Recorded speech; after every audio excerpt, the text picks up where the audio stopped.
Hi, my greetings to all of you, especially to those people behind the counseling and career guidance of the University of Southern Mindanao, led by Miss Christine Garcia, and also to Miss Girl Idoy of the College of Education, and to all the students of the University of Southern Mindanao. By the way, I'd like to introduce myself. I'm John Marlo Soriano, and I'm a graduate of Bachelor of Secondary Education, major in English, in the year 2019. No, 2007. Yeah, that was a long time ago. Anyway, so I was a contemporary of your professors right now over there in USM, Miss Ilangbay Balawag and Mr. Donnie Tulod. By the way, my current job is that I'm an English teacher, and then I'm also their yearbook advisor for 3 years now, and I have taught journalism for 2 years. So basically, that's my job here in the US. I'm part of those, a lot of Filipinos who are exchange teachers here in the United States of America. Of course, first and foremost, I'd like to recognize what University of Southern Mindanao had taught me and helped me to become a teacher that I am right now. Now, I want to show you these pictures so you can see our throwback pictures right there. Right. You see, we've done a lot. If you can see, like, all of my classmates are there. You can see Mr. Tulod. You can see Miss Balawag right there. So yeah, that's what we were doing. If you can see on those pictures, you'll find out that the University of Southern Mindanao has taught us the content that we need. I can say that it's very globally competitive. So wherever you go, if you're a product of the College of Education, then you can compete with the world with the demands, especially with the knowledge and contents.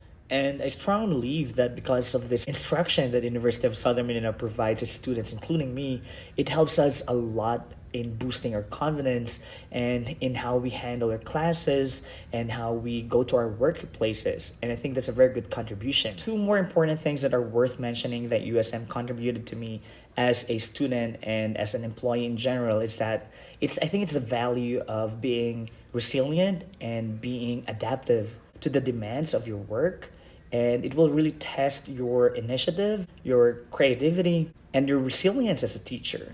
It is a fact that our chosen profession has a lot of demands, right? Aside from the classroom instruction that we have, of course, we have still our paperwork, we need to do our lesson plans, and of course, we have some extracurricular activities.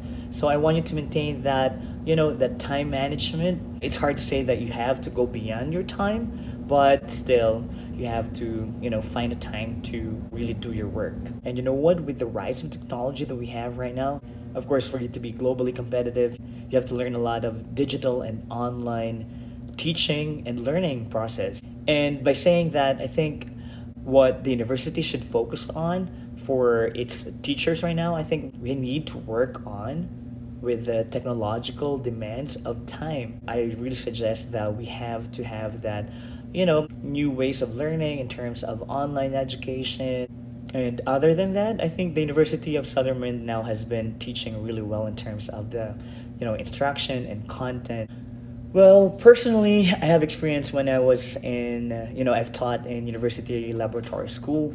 I taught in the Department of Education. And now that I'm here in the United States, I think one thing that we have to realize being a teacher, personally, I experience going beyond my time, especially there are competitions, there are training, so you have to, give time for students and train them. I think that was my struggle, to give time for my personal space and life. Good thing because I was single at that time. But what about when you're already married? What about if you have, a lot of children to tend to?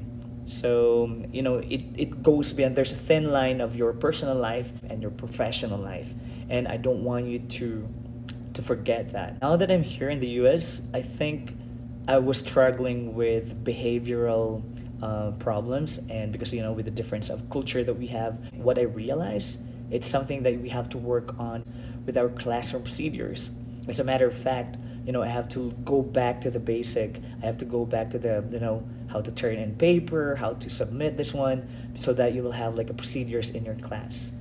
Well, to my fellow teachers back there in the Philippines and all over the world, and of course to the future teachers from the College of Education, if there's one advice that I can give you, or actually two, I think first and foremost, one, You have to maximize your potential. So whenever there's an opportunity given to you, a seminar or a training, or you've been given like to be an advisor of this particular club or organization, you have to take it.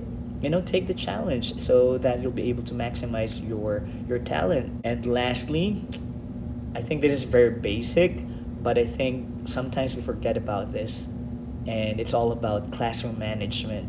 Because for me, if there's no classroom management, if there's no organization, if there's no procedures in your class, there will be no learning. We know that our end goal is our learners. So I want you to be compassionate to them. It's not all about just like papers and grades, but it's all about like how they learn and how they appreciate whatever you do for them. Because at the end of the day, they are our future.